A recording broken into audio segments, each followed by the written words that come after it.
ये है आपके क्लास 12 महाराष्ट्र बोर्ड के फिजिक्स के बोर्ड एग्जाम का क्वेश्चन पेपर।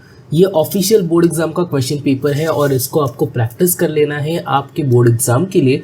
ये क्वेश्चन पेपर प्रीवियसली आपके बोर्ड एग्जाम में पूछा गया था, तो अगर आप इस पेपर की प्रैक्टिस करते हो तो आपको पेपर पैटर्न भी पता चल जाएगा फिजिक्स के बोर्ड एग्जाम का, और साथ ही साथ आपको पता चलेगा कि कौन से इंपॉर्टेंट क्वेश्चन है। तो इस वीडियो को 1.5 स्पीड पे देखिए ताकि आपको पता चल सके कि आपको आपके फिजिक्स के बोर्ड एग्जाम के लिए कौन से क्वेश्चन का प्रिपरेशन करना है। पहले आते हैं हम सेक्शन 1 के तरफ। अब ये जो सेक्शन 1 है इसके अंदर आपको पूछे जाएंगे MCQ क्वेश्चंस, और ये जो MCQs है ये सबसे ज़्यादा स्कोरिंग होते हैं। इन MCQs को आपको कैसे प्रैक्टिस करना है, आपकी जो टेक्स्ट बुक है अच्छे से सुनना, ये आपको गारंटीड मार्क्स देगा। तो आपकी जो टेक्स्ट बुक है उसके पीछे आपको हर एक चैप्टर के एंड में एक्सरसाइज में जो MCQs मिलते हैं चैप्टर एंड में, उन सभी को आपको सबसे पहले सॉल्व करना है। सो चैप्टर एंड MCQs बहुत बार डायरेक्टली पूछे जाते हैं आपके एग्जाम में, इसलिए उनको आपको सॉल्व कर लेना है।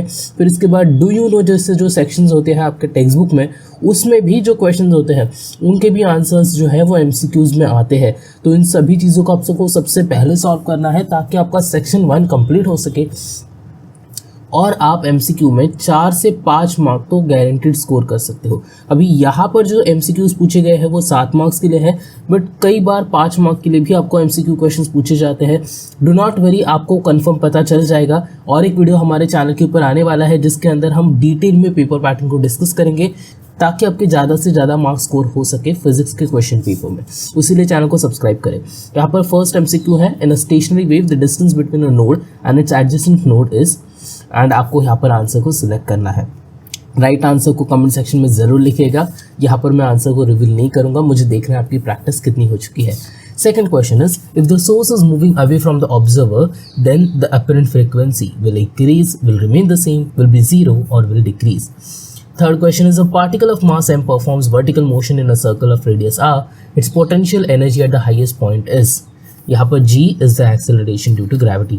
वैसे ही आपको और भी कुछ क्वेश्चंस देखने मिलेंगे। आप इन क्वेश्चंस को यहाँ पर वीडियो को पॉज करके नोट डाउन कीजिएगा या फिर इनको सॉल्व करके इनके आंसर्स को कमेंट सेक्शन में बताना। सही आंसर्स को ज़रूर पिन किया जाएगा। इसके बाद हम बढ़ते हैं नेक्स्ट क्वेश्चन की तरफ। इसमें आपको देखने मिलेंगे न्यूमेरिकल्स। सो यहाँ पर आपको देखने मिलते हैं क्वेश्चन नंबर 2 में अटेम्प्ट एनी 6, ये क्वेश्चन 12 मार्क्स के लिए। सो 2 मार्क्स ईच, ऐसा ये पर्टिकुलर क्वेश्चन है।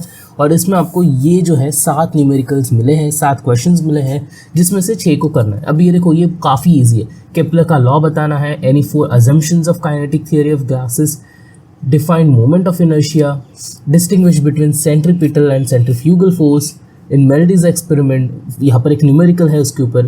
फिर उसके बाद और भी आपको 3 न्यूमेरिकल्स देखने मिलेंगे। सो यहाँ पर कोई भी 6 को आपको सॉल्व करना है, टोटल आई गेस 8 में से। सो आपको 2 एक्स्ट्रा क्वेश्चंस यहाँ पर मिले हैं।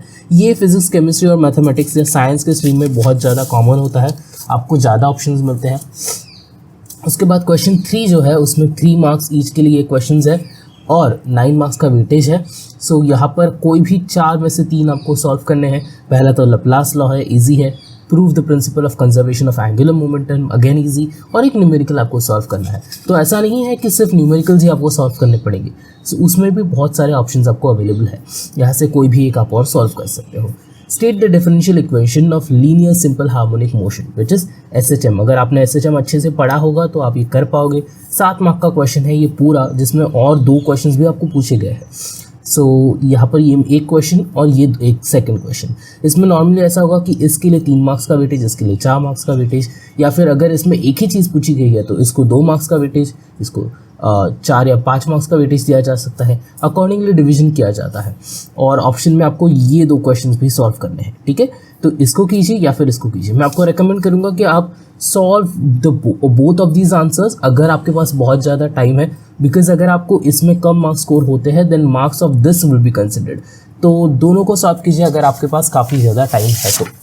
नेक्स्ट बढ़ते हैं सेक्शन 2 की तरफ। क्वेश्चन नंबर 5, जिसमें फिर एक बार 7 मार्क का ये क्वेश्चन है। Select and right the most appropriate answer for the given alternatives of each सब क्वेश्चन। यहाँ पर 7 मार्क्स के लिए ये 7 क्वेश्चन आपको पूछे गए हैं। ये जो क्वेश्चन है ये आपको आपके बोर्ड एग्जाम में शायद से नहीं मिलेगा, बिकॉज ये शायद ये साल से डिसकंटिन्यू करने का प्लान था। बट डू नॉट वरी, जो पेपर पैटर्न का वीडियो मैं रिलीज़ करूँगा उसमें इन सभी चीज़ों को हम डिस्कस कर लेंगे। फिर जाते हैं क्वेश्चन नंबर 6 के ऊपर। Attempt any 6 of this question for 12 marks, again 2 marks each. Okay, 2 metre per second लिख दिया, सॉरी, 2 मार्क्स ईच। तो थोड़ा साइंस स्ट्रीम में होने की वजह से होता है। यहाँ पर state the conditions to get constructive and destructive interference of light, और उसके साथ साथ और कुछ क्वेश्चंस भी पूछे गए हैं। तो आप देख सकते हो फर्स्ट क्वेश्चन से ही कि इन जो क्वेश्चंस है 2 मार्क्स के जो क्वेश्चंस है उनका लेवल कितना ईजी है। ठीक है, तो यहाँ पर आपको ये कुछ क्वेश्चंस देखने मिलते हैं और फिर आगे बढ़ते हैं।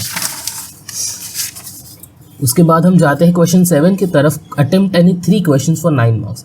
So again 3 marks each. यहाँ पर ये क्वेश्चंस आपको देखने मिलेंगे। टोटल आपको देखने मिल रहा है आई गेस 4, उसमें से कोई भी 3 को आपको करना है। Zener diode theoretical question easily हो जाएगा। With a neat circuit, explain with a neat circuit diagram how will you determine unruled resistance X by using metre bridge. Metre bridge का एक्सपेरिमेंट आपको था आपके प्रैक्टिकल्स में, तो आपको अच्छे से पता होना चाहिए एक्सपेरिमेंट के वजह से, इसको भी आप सॉल्व कर लोगे। उसके बाद बाइप्रिज्म एक्सपेरिमेंट है और रिफ्रैक्टिव इंडाइसिस, ये तो काफ़ी इजी क्वेश्चन है, आपको ये तो आराम से हो जाएगा 3 मार्क्स के लिए। उसके बाद हम बढ़ते हैं फाइनल क्वेश्चन की तरफ, विच इज़ क्वेश्चन 8। कोई भी एक आंसर को आपको सॉल्व करना है। Question is for 7 marks, 7 marks का इसका वेटेज है। और अगर आप इसको देखो तो ये तो काफ़ी ईजी है। Draw a neat and labelled energy level diagram and explain Balmer series and Brackett series for spectral lines of hydrogen atom. Okay, prove theoretically the relation between EMF induced in a coil and rate of change of magnetic flux and rate of change of magnetic flux in electromagnetic induction। और उसके अंदर 2 options भी आपको मिलेंगे, और उसके अंदर 2 options भी आपको देखने मिलेंगे, सब क्वेश्चंस आपको देखने मिलेंगे। तो इसी के साथ आपका फिजिक्स का जो पेपर है वो कंप्लीट होता है। आपके आने वाले सभी बोर्ड एग्जाम्स के रिलेटेड आंसर्स और क्वेश्चन पेपर्स आते रहेंगे हमारे यूट्यूब चैनल पे, इसीलिए हमारे यूट्यूब चैनल को ज़रूर सब्सक्राइब करें और बेल आइकन पे भी दबाएं। ठीक है, make sure to subscribe to the YouTube channel, और अपने दोस्तों के साथ भी इस पर्टिकुलर वीडियो को शेयर कीजिए ताकि उनकी भी मदद हो सके। Okay, so thank you for watching and now let us meet for your chemistry board exam question paper. Till then, all the best for your exam.